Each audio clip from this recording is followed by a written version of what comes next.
Hello friends, this is Ashwinder. दोस्तों कैसे हैं आप सभी? उम्मीद करता हूं दोस्तों सभी बहुत अच्छे होंगे। दोस्तों बेफालतू का आप लोग पैनिक लेकर के बैठे हुए हैं पोजिशनल के लिए, ठीक है? क्योंकि पोजिशनल है और अगर किसी को निकलना ही है तो भैया मैंने तो लेवल आप लोगों को दे ही रखा है। एनीवेज, यहाँ से मैं अभी फ़िलहाल के लिए मार्केट के अंदर जो भी होने वाला है उसके बारे में पूरा का पूरा डिस्कशन करने वाला हूँ, ठीक है? वीडियो को ध्यान से देखने की कोशिश करना, समझ में आएगा बहुत कुछ।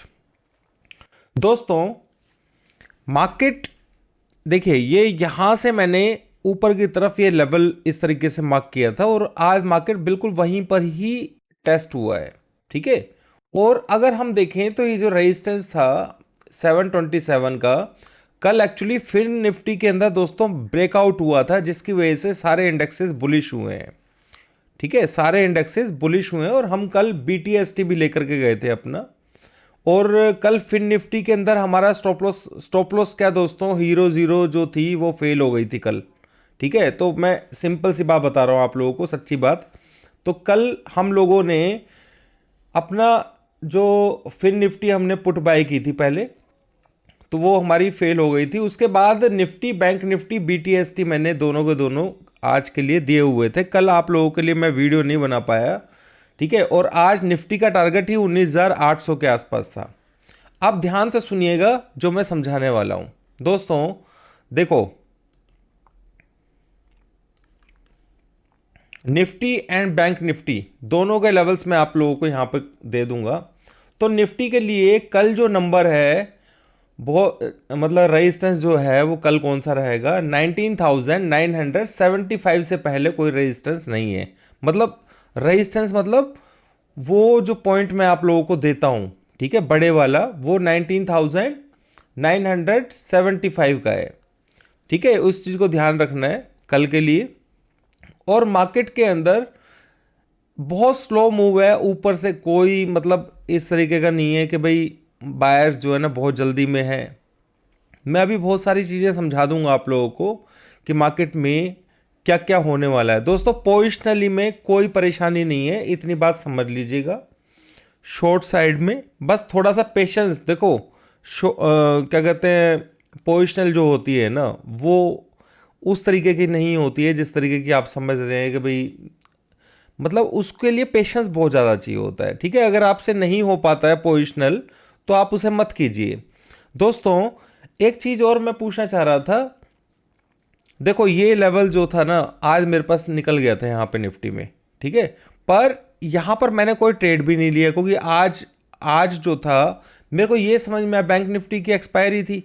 बैंक निफ्टी में मेरे को ये समझ में आ गया था कि साला ये 44,550 का जो लेवल है ना इंट्राडे में, ये ट्रेड करना बहुत मुश्किल हो जाएगा। और एक बार 450 तक जाएगी तो सही, ठीक है? नीचे की तरफ मार्केट देखो, यहाँ 412-13 तक आई भी, पर मार्केट नीचे भी सस्टेन नहीं करेगी, ये भी अंदाजा था। पर ये मूवमेंट जो है ना आप लोगों को देखने में बहुत बड़ा लग रहा है, पर ये मूवमेंट जो था वो इतना बड़ा नहीं था। मार्केट एक छोटी सी रेंज 44,550 से लेकर के 14,450 के बीच में, छोटी सी रेंज में बैंक निफ्टी जो है वो पूरे दिन भर ट्रेड करता रहा। क्लियर? तो यहां पर कल के लिए जो नंबर्स निकल करके आते हैं वो सिंपल ये है कि जो ये 554 का जो लेवल है इसके ऊपर मार्केट रहेगा तो थोड़ा सा बुलिश होने के चांसेस हैं, ठीक है? और मार्केट जब ये लो को ब्रेक करेगा तो यहां पर भी वॉल्यूम जनरेट हुआ है, या फिर इस लेवल के नीचे 19,460 के नीचे, ठीक है? यानी कि मोटा मोटा देखा जाए तो 19,500 के ऊपर मार्केट बुलिश ऊपर की तरफ रहेगा। और नीचे की तरफ देखा जाए कल के लिए तो 44, यानी कि बुलिश किसी को होना है तो इस लेवल के ऊपर ही होना चाहिए उसको, ठीक है? 44,550 ये कल इंट्राडे के लेवल्स मैं आप लोगों को दे रहा हूं। और नीचे की तरफ के लिए दोस्तों लेवल मैं आपको बता देता हूं 14,460, इस लेवल के नीचे, ठीक है? तो आप लोगों को डाउन के बारे में सोचना चाहिए, यानी कि जब तक इस लेवल को ब्रेक करके नहीं चलेगा ये मार्केट ऊपर की तरफ नहीं चलेगा। और ऊपर फिर रेजिस्टेंस यहाँ कम से कम आप लोगों को 100-150 पॉइंट आराम से ऊपर की तरफ मिल जाएंगे। क्लियर? मार्केट के अंदर 45,000 तक जाने के पूरे चांस मतलब रूम है। अब बात कर लेते हैं दोस्तों निफ्टी की। मैंने आप लोगों को बता दिया निफ्टी का जो लेवल है कौन सा है, 19,784। इसके नीचे ये वीक होगा और ऊपर के लिए जो यहाँ पे इसने वॉल्यूम बनाया था ये वाली कैंडल में 19,840, ठीक है, कल के लिए मैं लेवल बता रहा हूं। तो ये रेंज में ही मार्केट चल रही है फिलहाल और पूरा दिन भर इसी तरीके से ट्रेड करता रहा। और रेंज बाउंड मार्केट के अंदर कॉल पुट के अंदर ट्रेड करना इजी नहीं होता है, ठीक है। और यहां पर दोस्तों कुछ चीजें और भी समझने की कोशिश करेंगे हम। जो मेन बात मैं आप लोगों को बताना चाह रहा था वो है फिन निफ्टी के अंदर। फिन निफ्टी जो है वो एक रेंज के अंदर चल रही है दोस्तों। फिन निफ्टी के अंदर मैं आपको लोगों को बियरिश जो लोग हैं उन लोगों को थोड़ी सी तसल्ली के लिए, क्योंकि आप लोगों को सिर्फ तसल्ली चाहिए, मैं जानता हूं इस बात का, ठीक है। तो यहां पर ये 19,800 जरूर देखने को मिलेगी, ठीक है, और एक बार हाई भी जरूर लगाएगी फिन निफ्टी।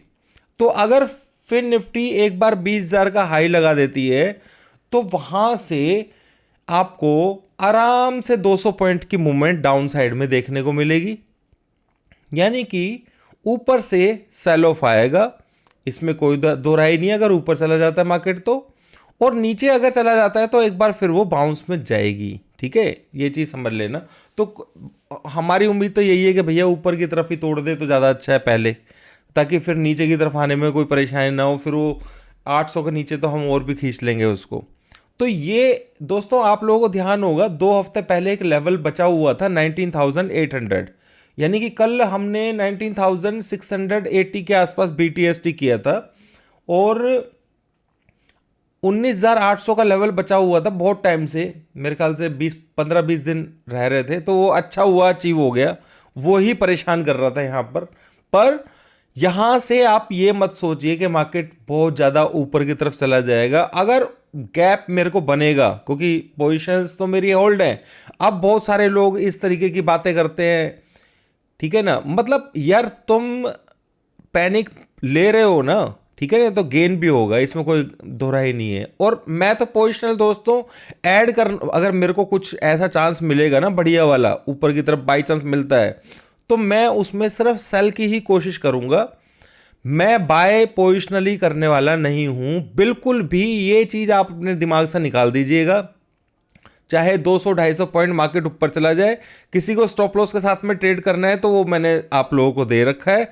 पर मेरी पोजीशंस जो हैं वो मैं हमेशा बोलता आया हूं कि ओपन है डाउन साइड के लिए, तो ओपन है, ठीक है। मैं दिसंबर के अंदर पूरी कोशिश रहेगी मेरी कि दिसंबर के अंदर मैं ऐड करने की कोशिश करूं, क्योंकि यहां पर रिजल्ट्स भी होंगे, इलेक्शंस के रिजल्ट्स भी होंगे, बहुत सारे वो मिल जाएंगे। तो मार्केट के अंदर हो सकता है कि बड़े ट्रिगर्स, देखो 13 तारीख को अभी बहुत कुछ होना है, ठीक है, आने वाले टाइम में। और ये जो आप ईरान और क्या कहते हैं ये जो चल रहे हैं वो एक बहुत बड़ा पैनिक है दोस्तों, अभी वो सब चीज़ें निकली नहीं है।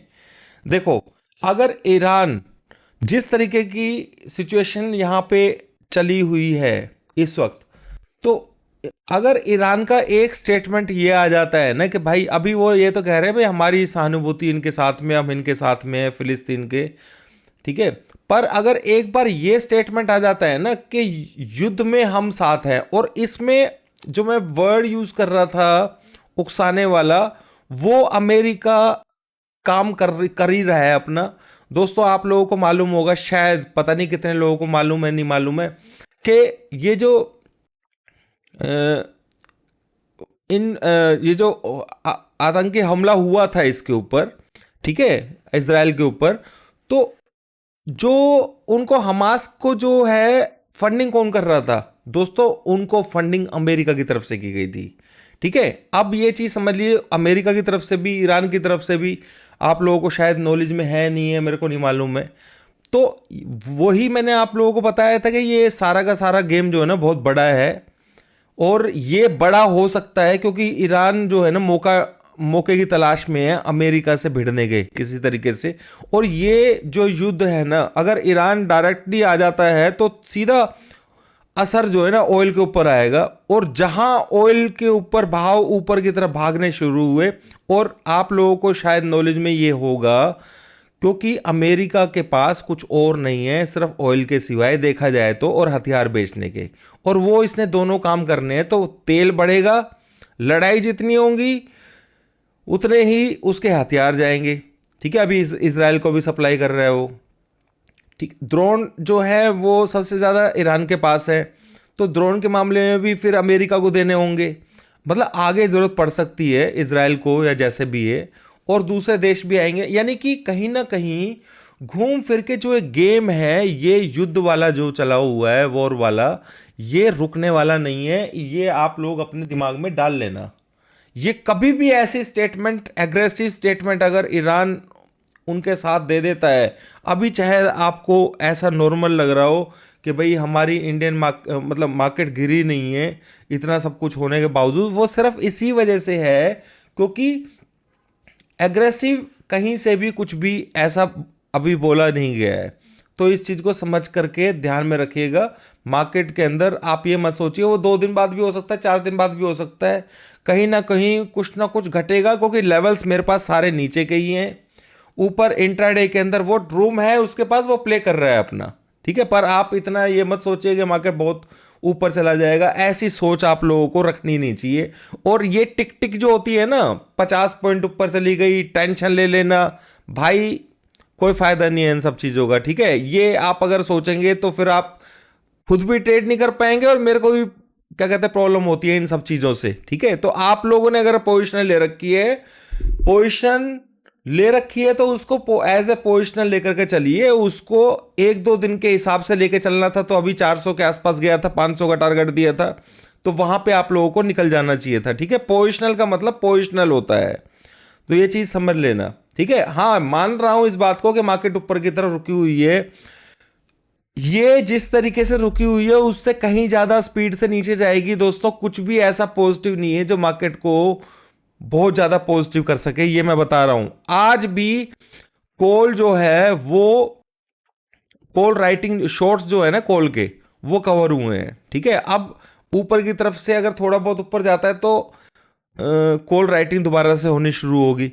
पुट राइटिंग नहीं हो रही है दोस्तों बिल्कुल भी। अगर पुट राइटिंग हो रही होती तो हम नए उसके लिए मूव के लिए जा सकते थे, कोई परेशानी नहीं है। तो अभी फिलहाल सिचुएशन जो है वो एक साइडवेज तरीके से है। आप देख भी रहे होंगे कि यूएस ऑयल है वो अभी 3% के आसपास डाउन है, सिर्फ इसी वजह से कि सब कुछ नॉर्मल हो गया। पर वो सब कुछ नॉर्मल कब कहां किस सिचुएशन में बदल जाएगा आप लोगों को पता नहीं है, क्योंकि मेरे पास जो नंबर्स हैं वो डाउन साइड के हैं। ठीक है, फिन निफ्टी जो मैंने बताया आप लोगों को, जो आपके स्क्रीन के ऊपर अभी लगा हुआ है, ऊपर की तरफ अगर लगा देता पहले 20,000, बहुत अच्छी बात है। 20,000 पैसे बीच में है एक तरीके से, वहां से फिर 19,800 देखने को मिलेगा। और पोजिशनल के टारगेट्स निफ्टी के बहुत बड़े हैं, जैसे मैं पहले आप लोगों को बता चुका हूं। तो उम्मीद है दोस्तों आप लोगों को क्लियरिटी हो गई होगी। पैनिक लेने की बिल्कुल जरूरत नहीं है। अगर हम देखें तो अपने यूएस आईएनआर जो है वो 83 के ऊपर, यूएसडी आईएनआर जो है वो 83 के ऊपर चल रहा है, और अपना डॉलर इंडेक्स जो है बिल्कुल स्पॉट के ऊपर है 105.65। ठीक है, और थोड़ा सा ये क्रूड ऑयल के अंदर मंदी है 3% की आज, वो सब कुछ सिर्फ उसी क्या कहते हैं वॉर न्यूज़ की वजह से ही है। पर वो कभी भी उल्टा हो सकता है, इस चीज़ का आप लोगों को ध्यान रखना है। ये जस्ट पुल बैक है, ये भी समझ लेना आप। अगर पुल बैक नहीं होता दोस्तों, ये सिर्फ क्योंकि कुछ लेवल्स थे जो ऊपर की तरफ रह रहे थे, वो भी उसने अच्छा हुआ कि इसी मार्क के अंदर कवर कर दिया उसने, ताकि नीचे मार्केट जाए तो उसको परेशानी ना हो। पर आप ये भी मत सोचिए कि एकदम से ही आप लोगों को नीचे का लेवल देखने को मिल जाएंगे, पर न्यूज़ बेस के ऊपर। ठीक है, कुछ भी बड़ा एकदम से हो सकता है, इसमें कोई दोहराई नहीं है। तो आप थोड़ा संयम से काम लेंगे तो आपको बेनिफिट पक्का होगा। बाकी दोस्तों मेरे को ये बताइएगा कितने लोग इंटरेस्टेड हैं कि मैं लाइव आऊं इंट्राडे के अंदर, क्योंकि इंट्राडे के अंदर दोस्तों मेरे को बहुत सारी चीज़ें ऐसी होती हैं जो कि मैं बता पाऊंगा आप लोगों को आराम से। ठीक है, तो यहाँ पर जैसे रेजिस्टेंस है, मैंने बता दिया था, सुबह ही मेरे को अंदाजा था कि भाई मार्केट साइडवेज रहनी है, और उसी तरीके से ही मार्केट रहा। इसी वजह से मैंने कोई आज इंट्राडे में ट्रेड नहीं लिया। हालांकि बैंक निफ्टी के अंदर, क्योंकि कल जिस तरीके से फिन निफ्टी के अंदर मैंने दिया था, वो मेरा क्या कहते हैं ट्रिगर कॉल ही खराब हो, मतलब पुट जो ली थी वो एकदम से यहाँ से बाउंस आया है, और मेरे पास था लेवल, ऐसी बात नहीं है, ठीक है, पर हम निकल नहीं पाए उसमें से, और वो सारा का सारा जो है ना क्या कहते हैं 20 रुपये वाली 20-21 वाली खरीदी हुई थी वो ज़ीरो हो गई। तो एनीवेज दोस्तों, पर हमने उसको भरपाई की कैसे, अपनी BTST करके। ठीक है, तो अभी के लिए इतना ही दोस्तों, उम्मीद करता हूँ आप लोगों को समझ में आ गया होगा। Thank you.